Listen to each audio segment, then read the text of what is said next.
Hello again in this installment of Spiritual Wisdom, where in my beautiful temple behind me is my beautiful tapestry of Goddess Hecate and Goddess Hecate's altar.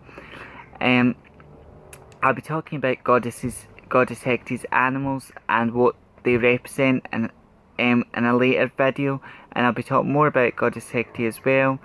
And if you'd like to see more videos about Goddess Hecate, please comment down below. Or if you've got any video ideas, questions, no question is a silly question, just chit chat, comment down below. Now, if you're new, today I'm going to be talking about having an emptiness inside, feeling empty, feeling drained. And today I'm going to be talking, if you're new to my channel, my name is Nicholas, and on my channel Spiritual Wisdom, I talk about witchcraft, Wicca, paganism, self-love, manifestation, and all manner of spiritual topics.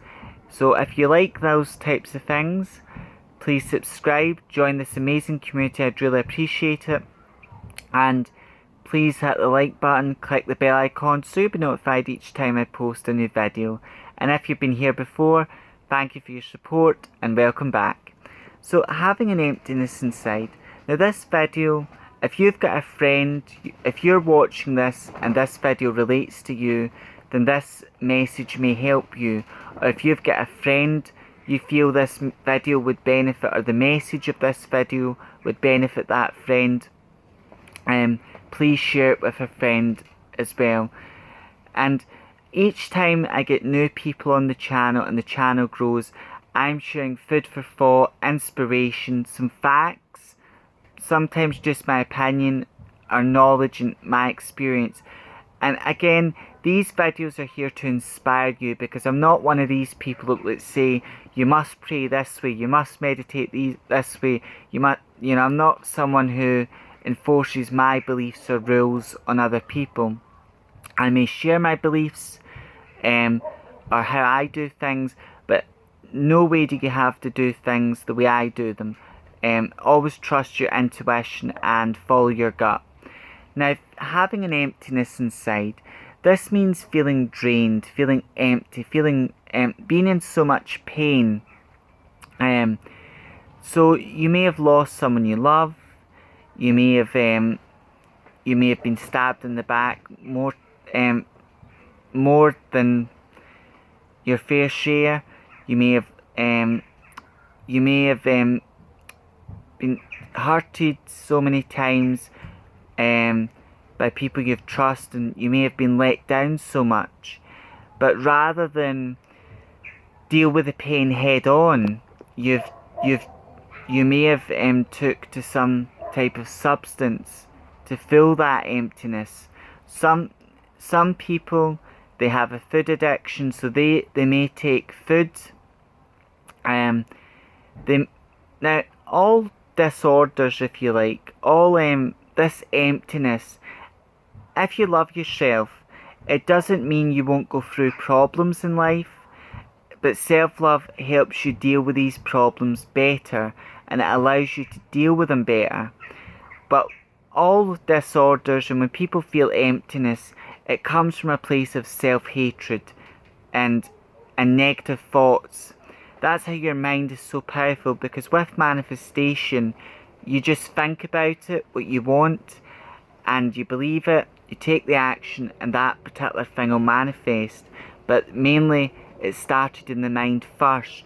So I've talked about the power of the mind, and I'll do another video on the power of our thoughts, which relates to the mind as well.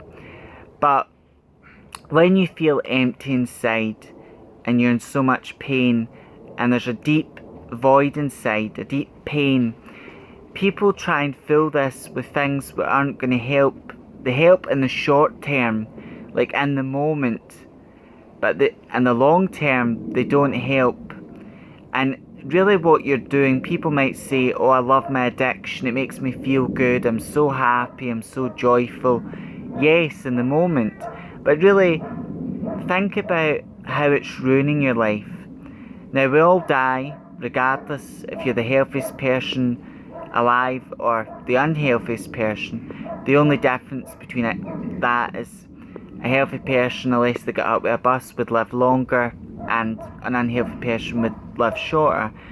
But again, people focus too much on that, and it's, well, you're here on life, you're here to enjoy yourself, you're here to have fun, you're here to learn lessons. And when we feel so empty inside, you'll either try and fill that emptiness with food addiction. Some people do that, and then because they've got a food addiction, they're just eating to numb that pain. They're eating their feelings away, they're eating their problems away. They put on a lot of weight and things like that, and then their health deteriorates and they get worse. Some people, they turn to drugs, for example, they turn to illegal drugs to numb that pain, and they may just touch drugs in the sense they may just take drugs to numb their pain, to numb their problems, to numb the pain. And that's great at the time, taking those drugs, because you're on a high. But then you're going to come down from that high, those problems, that pain's going to come back. So you're in this vicious cycle. It's like a Ferris wheel. You're on the Ferris wheel and it just keeps going round and round. Because once you come down again, even that night, when you take that drug, that illegal high, you feel great, you feel good for a few minutes, but it's like chasing ghosts sort of thing, because you need more and more and more, and you keep going round and round day after day on a Ferris wheel. Same with alcohol. Some people, you know, again, their drug of choice may be alcohol, and they're taking alcohol to numb their pain, to numb their problems. And it's not the answer. Some people do a combination of both alcohols and drugs. Some people, sex addiction. And no addiction is here or there. Every addiction is terrible, because you're in a form of entrapment and you're a prisoner in life. And the reason why you're doing it is because you're at a crossroads in life. Meaning you're in a sticky, difficult situation. You've got a lot of trauma stored inside, a lot of pain. And rather than deal with your pain or deal with your problems head on, rather than deal with it head on, you just choose to numb that pain, fill the void with things but aren't going to fill it. And that is not the answer. And people might go, well, if that's not the answer, are there a better way? And the answer is yes, there are a better way. Right, that's the train gone, thank goodness for that. And the key to filling that emptiness is fill it with self-love. Learn to love yourself. Now, that doesn't happen overnight. Giving up a bad habit, addiction, there's so many ways to get rid of an addiction, to let it go. And you've got to let go of things that no longer serve you. That is part of self-love. Because if you had a child, for example, if there's a child in your life, or there was somebody you loved, and they were doing a bad habit, they were destroying themselves, and you loved that person, you wouldn't just say to them, you wouldn't say, oh, just take the drugs and kill yourself, or just take the alcohol and keep destroying yourself. If you love someone, you would want them to get better. You would want them to be good to themselves. Or if someone had a food addiction, you would encourage them to eat healthy, to exercise, to get their life back in order, back in balance. And that's part of loving yourself, and part of a spiritual awakening is to get your life in balance, not out of balance. Because when you're out of balance, or you're giving and you're empty inside, your cup's empty, and you're trying to pour in and you're pouring into other people, this affects your root chakra, because your life's quite unbalanced, and you start getting a lot of health problems and things like that.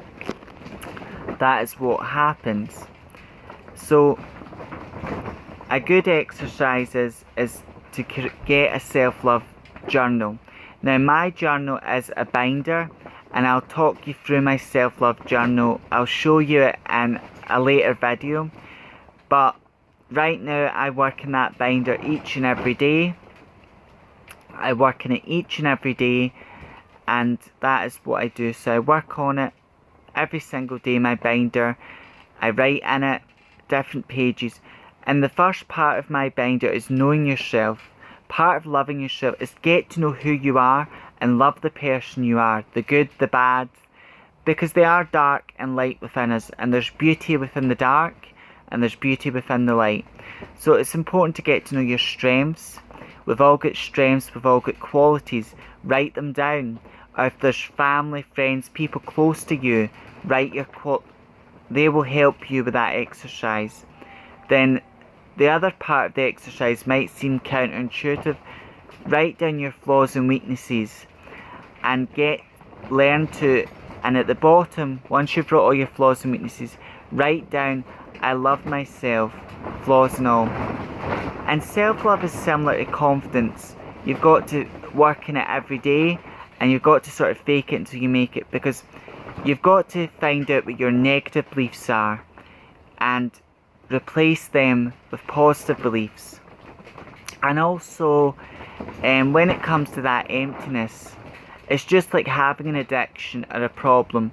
The first step where you've got a problem is denial, and then the light bulb comes on when you acknowledge that you've got a problem, when you've got an issue.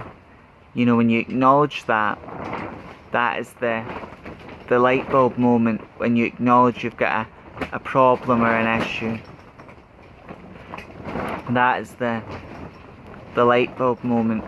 And yes, if you've got a really strong addiction like drug addiction, you may need to speak to a therapist. You may need to go to rehab. Your gut will tell you what you need to do to change this. Your gut will tell you what do you need to do to change this, because it's true, but no matter what you do in life, we're all going to die. And death is not the end of life, it's just another part of life, and I'll talk about that in other videos as well. But while you're here in life, you're here for a calling, you're here to help people, you're here to be happy, you're here to enjoy yourself. And you can lie to yourself and say, oh, I'm happy being on drugs, or I'm happy being an alcoholic, but you're not. You're just trying to numb pain with a bad substance. And as a good friend of mine, a good client, but also a good friend who is Christian, he described it as, because he is quite a God-fearing, a God-loving person, he loves God, and Christianity is the right path for him. But he described, you know, it's having your feet in two waters, because one path is the path of God and enlightenment, the other path is the path of doing negativity and that, and taking substances. Now the divine God, if you like, however you see God, your angels or your guides, they're always supporting you, they always want the best for you. So they understand why you're doing this bad habit or bad addiction, but they don't want you to continue doing it. They want you to detox your life. So detoxing your life, some people are addicted to relationships as well. Some people will hold on to a relationship like a fist. They'll hold on to a relationship even if it's not good, and even if it doesn't make them happy, because that relationship, they don't love themselves, and that person is giving them a kid-on illusion of love. Giving them a kid-on illusion of love. And that person's addicted to the relationship because that relationship is fulfilling an emptiness. You know, there's so many ways to fill a void, and people can have more than their fair share of addictions as well, because it's all to fill that emptiness, and it's not the right way. And the best way to remove that emptiness is where your heart is. Fill your heart up with self-love. Learn to love yourself each and every day. There's so many people I've met as a psychic reader, and some people, they tell me, I know they've got an addiction because they share it with me. They feel safe, comfortable to do that. Another train. Right, thank goodness that train's gone. But they feel that they feel safe, and that to do that. Some people, they don't. I always tell people when I do a psychic reading for them, tell me nothing about yourself or your life, because that will affect the energy and affect the reading sort of thing. So I prefer to know nothing about a person when doing a reading. Maybe just your name and that's it, but apart from that, nothing else. And I go with what I feel during a reading, because there'll be people that have been to psychic readers and they felt that they've been conned out of their money, or more that they were sitting with a con man. Because if someone asks you questions and then they try and get you, they make you think, or they try and make you think they got that information out of you and you never told them anything, you know yourself if someone's good or not, and if they overcharge you. But we'll talk about that as well. People that give the psychic community a bad name is another video I'll be doing.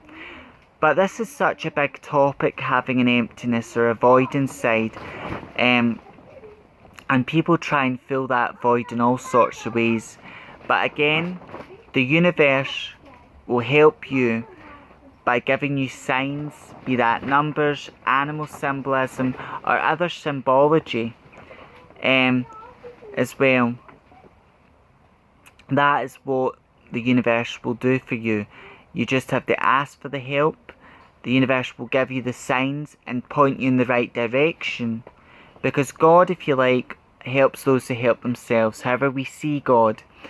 And you may receive messages in your dreams, if you're lucky enough to remember your dreams, or this beautiful crystal here, amethyst. If you can get a piece of amethyst, cleanse it with incense smoke, put it in your hands like this particular crystal here, and charge it with your intention. Amethyst is also a great crystal for healing. So if you're on a healing journey right now, you're learning to let go, or you need to let go, amethyst is great for emotional healing, and it's great to help you love yourself as well. And it also promotes truth and it promotes true relationships, true love, and that as well. And I've talked about amethyst as well before, so you can check that video out as well. But that is the key, and learning what you like, what you don't like, getting to know yourself. And the great thing, my binder, there's still room for more pages, but with journaling, once you fill up one binder, you can move on to another binder. Or if you like journals, you can buy a nice journal you like, start with one journal, fill it up, and then that also writing down how you feel each day, why you feel that way, and also reflecting in your life. Journaling is great for that as well. However, this is me just giving food for thought. Sometimes with addiction, self-love journal can really help you, but if the addiction you've got is so strong, you may need to speak to a doctor, a therapist. You may need to have an intervention of some type, because having this emptiness inside is not good. And the answer is not drugs, it's not alcohol, it's not food, it's not sex, it's not a bad relationship that you're clinging on to, or bad relationships. Okay? And self-love also promotes self-forgiveness, because if you love someone, you forgive them. And again, we'll talk about forgiveness in later videos as well. So there's so much to talk about, and I'm grateful to all of you for support. I hope this video has inspired you. It is a big topic, having an emptiness inside, a void. And my message would be, stop trying to fill that void with things that are not good for you. And you may be a prisoner of an addiction right now. If you're watching this, you may have an addiction, or you may know someone who has an addiction. And like every video I do, every video is to give you food for thought, it's to inspire you, and it's to give you inspiration. And every video whenever I speak to people in public, or I do these videos, every video I've got is a message. And my message is, Don't be a prisoner of addiction. Don't be a prisoner of life. Free yourself. Do whatever it takes to free yourself. And my friend, had an addiction and still sort of does. He talked about having 2 feet, like 1 foot in the Bible and in God, 1 foot in addiction. But really, you can't have 2 masters in life, and you shouldn't. The only way to fill that void is to acknowledge your pain and acknowledge it, learn to live with it, and fill that void with self-love, because that is what loving. If more people loved themselves, it would be a better world. And loving yourself doesn't mean you're better than anyone else or less than anyone else. It just means you're on a journey of getting to know yourself, a journey of self-respect, a journey of being kind to yourself. And once you love yourself, now I do love myself, but and I have respect for myself, kindness. Some days are easier than others, and I have my good days and bad days. And there was a really dark time in my life. In May, there was a really dark day in the month of May, but by meditating and really getting back into spirituality, journaling, and working on loving myself, this has helped me fill that void, fill that emptiness, and self-love will do the same for you. However, until the next installment of Spiritual Wisdom, this is me just giving some inspiration, some food for thought, and the message is, don't be a prisoner of addiction. Keep both feet in the same water, because you can't have 2 masters. However, until the next installment, have a great day or night whenever you're seeing this video. May meet, may part, and meet again. Blessed be.